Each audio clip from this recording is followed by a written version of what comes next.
So I would secretly listen to like Weezer and Nirvana and secretly listen to Stone Temple Pilots and all that stuff. Maybe now it's different, but back then it was like, you're black though, you know, or I've heard you sing gospel songs. I've heard you sing R&B. You can't do rock. And so I stopped telling people, I just invite them to the show. Then they'd be like, oh, wow. You know, and if people are like, oh, it's Kitten, she's R&B, that would make me upset. Not because I don't like R&B, but because I don't like feeling pigeonholed. I have so many influences.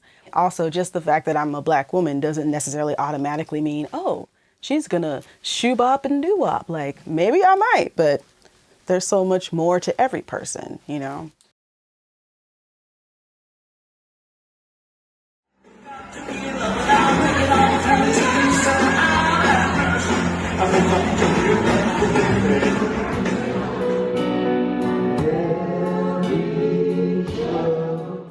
I didn't know that you could do music as a career unless you were like the Jacksons. Because to me, that felt like that's the royalty of music. So you have to be a part of that lineage and then you can do music. Didn't know you could make money off of it. And my grandma and her sisters, they would sing all the time. But I thought that was for, you know, you just sing for your family, you sing for the church. Everybody can sing. That's what I thought. I was wrong, but I thought that everybody could sing. And then how I got into it is interesting. I have a friend that I went to high school with. It was her birthday, and I called her to sing happy birthday. And then she called me not too long afterwards and was like, the singer Natasha Bedingfield is looking for another background vocalist, and I suggested you, and you'd be singing with me. And I was like, okay. I got an email from her manager, and he was like, send me a recording of your voice. And just so happened years before, a friend of mine was like, I'm making a demo for the Pussycat Dolls. Can you come in and sing? I didn't even know what that meant. I was like, okay. So I'm singing all these different voices. And so that one professional track that I had to my name, I sent that to the manager. And he was like, great, you're in, you know, it's going to be in Vegas. And so I'm thinking, okay, this is an audition because this is like American Idol time. So I'm thinking, oh, I'm going to Vegas to audition. And then they'll probably decide if they want to go with me. And I drove my own car because I figured if I don't make this audition, I can drive back home immediately. And that ended up being the actual gig. It was not an audition. I rehearsed with Natasha the very first time, maybe 20 minutes before we go on stage. She goes, wow, this will be fun. And I'm like, what is happening? And there's media everywhere. And then that kind of just kicked off my music career. I was not doing any music career stuff. I was trying to get into public relations and entertainment. And yeah, in between and also after that, started working with Elvis Costello in The Imposters. And that was another level of awesome. You know, I'm working with someone that's in the Rock and Roll Hall of Fame, and I'm always thinking that everything's a temporary thing. Like they're going to be like, this was a cute moment in time. Thank you for coming today. And then it ends up being like, you're on this gig for years. We got to do a lot of very interesting gigs. We got a Grammy together. And it was also awesome because it wasn't like he said, hey, you know, record the vocals in your studio and have them sent to me, or, you know, come in on this day and meet with this, you know, producer and record the vocals. Like we all were together. So for the songs that I sang on, some of them, Elvis and I were sharing a microphone. And now I've been working with Kate Hudson and her forthcoming album and a single that she just dropped, Chicano Batman. They also have an album coming out and they dropped a couple of singles, and Billy Idol and Steve Stevens. So I've been doing lots of different things. I used to secretly like rock because, you know, when I was growing up, it was like, you're a black girl and you like rock. So it was like, shh, don't take away my black card. I still want to be black to y'all. So I would secretly listen to like Weezer and Nirvana and secretly listen to Stone Temple Pilots and all that stuff.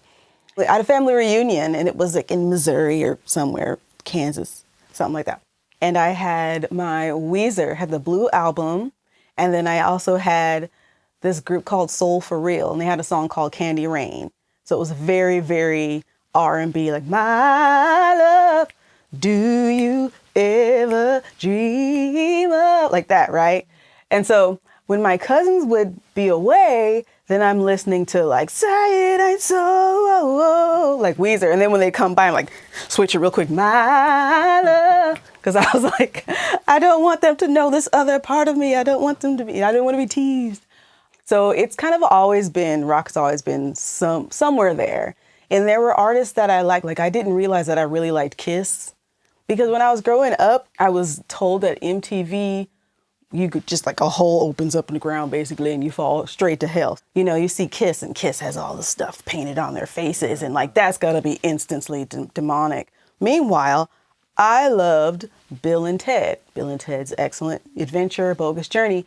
And I think it's Excellent Adventure. They play God Gave Rock and Roll to You. And I loved that song. I would like get goosebumps and just kind of well up to that song. And I didn't find out till later that that was Kiss.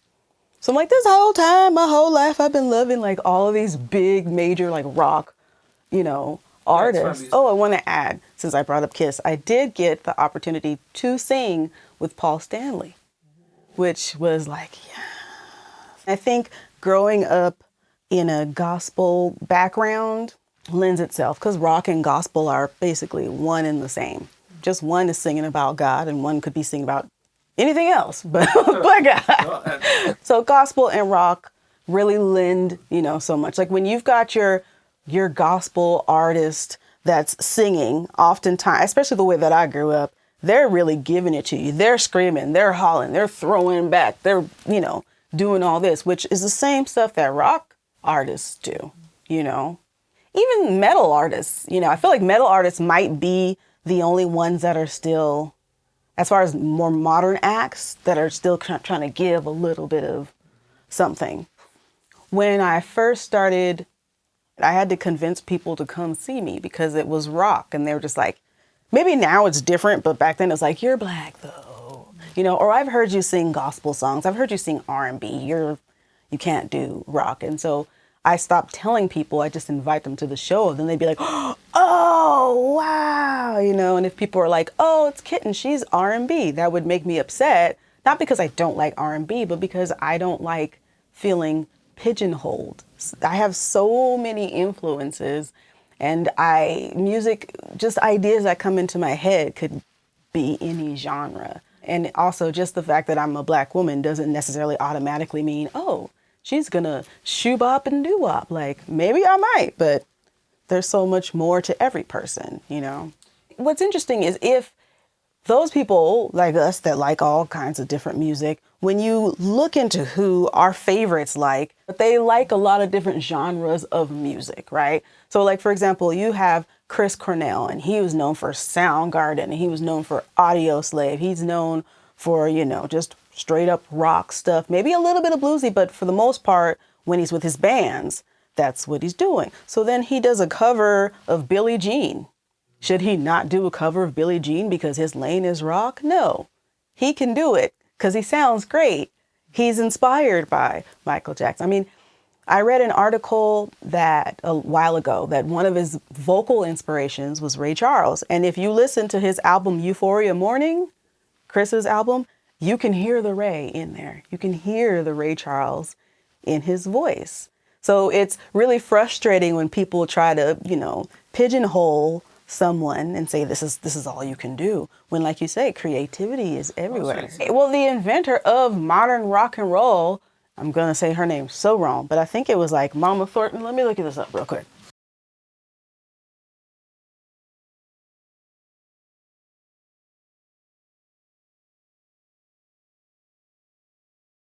She's the reason why modern rock and roll exists. So the fact that people say that black people, black women especially, can't do rock or shouldn't do rock because that's not ours, we invented it. Stage and recording are neck and neck, but I do really like having the time to be able to have that outlet on the stage. So let's start with stage then. So stage, I love because the alchemy is instantaneous. So when you're on the stage and you're giving something, it's instantly taken back. At least the way that I perform and with some of the artists that I've worked with, it's very, very magical. It's very, very alchemical. One big example for me is when I was on the stage with Elvis Costello and we were doing What's So Funny About Peace, Love, and Understanding. And we do that song, and it's usually the encore song, and there's something about it, not just that it's a good song and the message is good, but there's an energy, there's a frequency that happens every time that song is performed. And so you can see if someone's having like a horrible time in life or whatever, all of a sudden everything changes. Like just their whole demeanor changes. The audience is moving, the audience is feeling, the audience is internalizing what you're giving out, and they're giving it right back to you. So it's like you're having this conversation with like thousands of people at one time. And it's really, really beautiful. In that moment, nothing else matters but this exchange of energy. That's very, I don't know, there's nothing else like it to me. Maybe somebody thinks that's how food is, sex, I don't know. For me, though, sex is a different situation, but that is amazing. And also when I would do my own music, I could go to a place where nobody knows who I am. They've never heard my songs before. And by the end of my set, they're singing along. So, for example, when I went to Dublin, a friend of mine got me into the Ruby session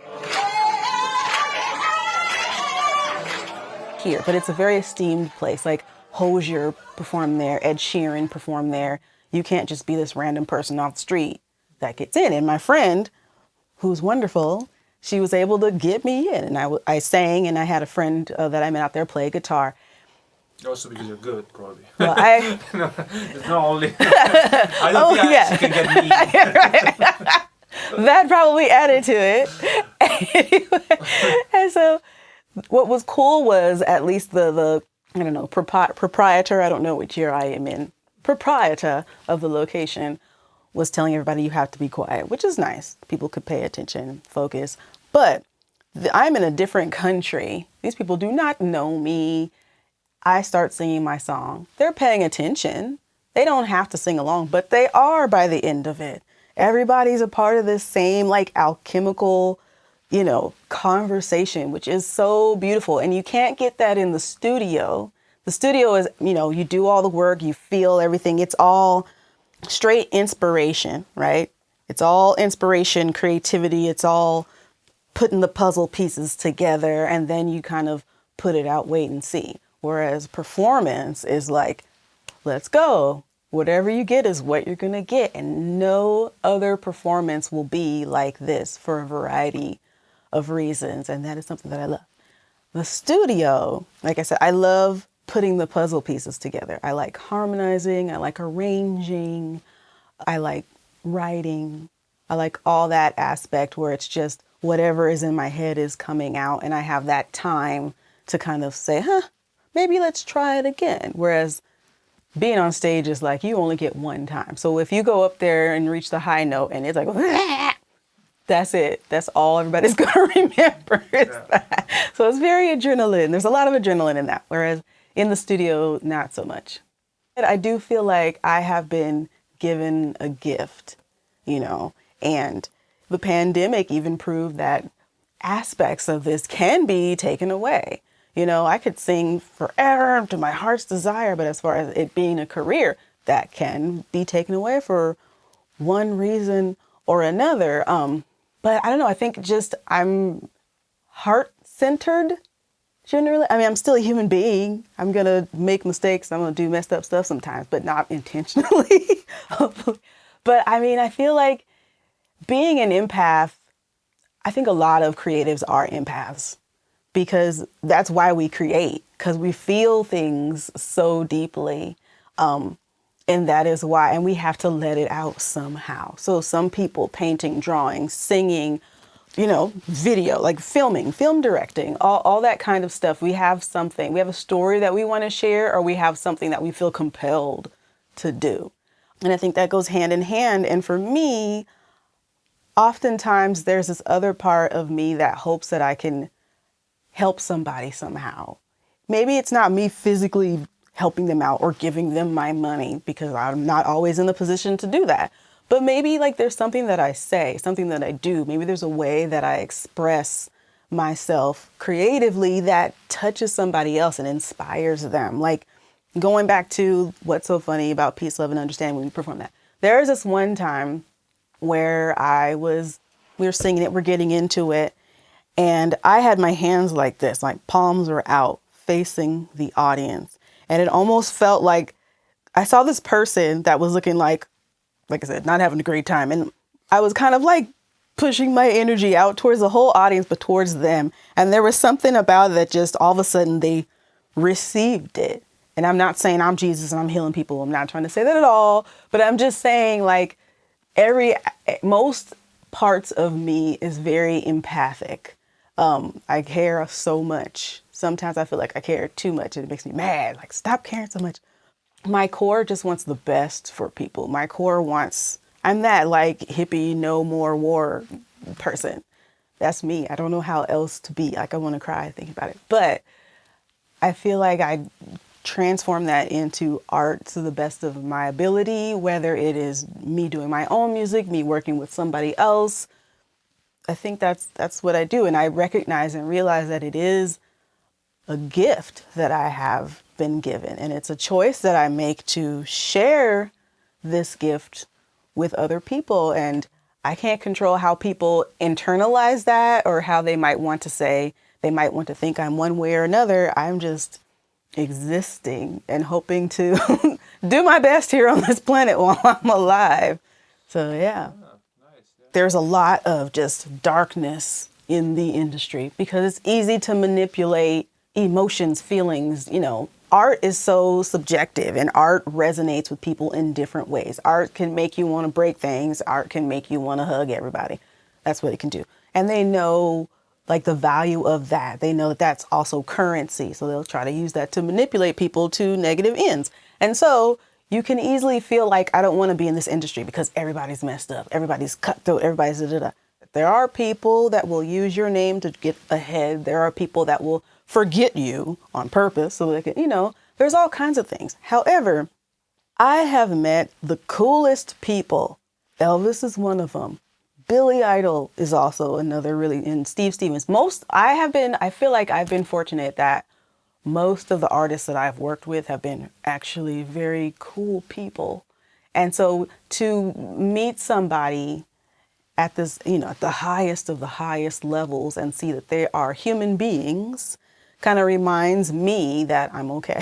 Like, I don't have to be that way. And we are now in this era where everybody and everything is getting called out, right? So like, you've got big, huge media moguls and people are like, we're no longer standing for your, we're not standing for this abuse. We're not standing for, being ripped off with money, all this stuff. And so I feel like the time of people being overly and overtly evil is slowly coming to an end. It's never going to end, but it's slowly coming to an end where people that are a little bit more cool, right? Like I feel at the end of the day, everybody wants to be heard. They want to be seen. They want to be loved. They want to be considered. That's what they want. Even the most evilest of people generally, unless they have some sort of psychological thing where they just don't. But other than that, most people just want to be appreciated and they want to be included in a part of something. And so when you meet people that are on these really high levels and they are inclusive and they are cool and they talk to you like a regular human being, it reminds you that you don't have to. It's a choice. You do not have to be to get ahead. I hope that answered your question. From this experience, this journey that I've been on, is I've met people from all over the world that are very, very cool. And some of them are still my friends to this day. And I don't think that I would have been able to have that experience as tangibly. I mean, I'm sure I would fly eventually and meet and travel, go to different parts of the world. But it's different when you are traveling the world and you're sharing your heart. Because when I'm on stage, it's a very vulnerable time. So it's like I'm sharing my heart and I'm oftentimes with artists that these people grew up with or they mean so much to them. And so the fact that they welcome me, you know, and then I'm now forever a part of that aspect of their lives, that aspect of their families, and, you know, family like this, and we still communicate. I think that's one of the coolest things ever. And then they also kind of remind me things that I've done because I will forget. You know, they'll send me a picture or they'll send me a video or they'll say, man, I saw you at such and such and I brought my child there and that was the first time they ever heard this music, or they really loved how you were dressed, or this one person, their daughter thought the outfit I wore was so cool, so they actually drew a picture of me and they sent it to me, which was awesome. I think that's one of the coolest parts of this experience. It's not, you did not ask me that, but I am telling you this. Something that I work on, and sometimes it can be hard to work on in this industry because we talked about it, people are messed up and my brain doesn't operate in that way. So, and my heart doesn't operate though. I'm like, why is this happening? But I want to continue to be me through all of this. Continue to be me. I am nice. And sometimes people are like, what is she trying to get? But I'm just me. So I'm hoping to continue to hold on to my heart and my spirit and my soul and not allow outside things to crush me, you know, because there's this mission that I've been given with this gift, and it has to do with just sharing it, like this exchange of love and care and whatever, and just being able to have a message that somehow helps somebody, even if it is not like, you know, hey, let's love everybody, but it could be more about rebellion, you know, like we're not going to stand for this or that, or we won't be defined by this or that, because there are so many people that don't have the gift that I have, so they don't know how to express this, you know. So I want to be able to continue to do that till I can't anymore.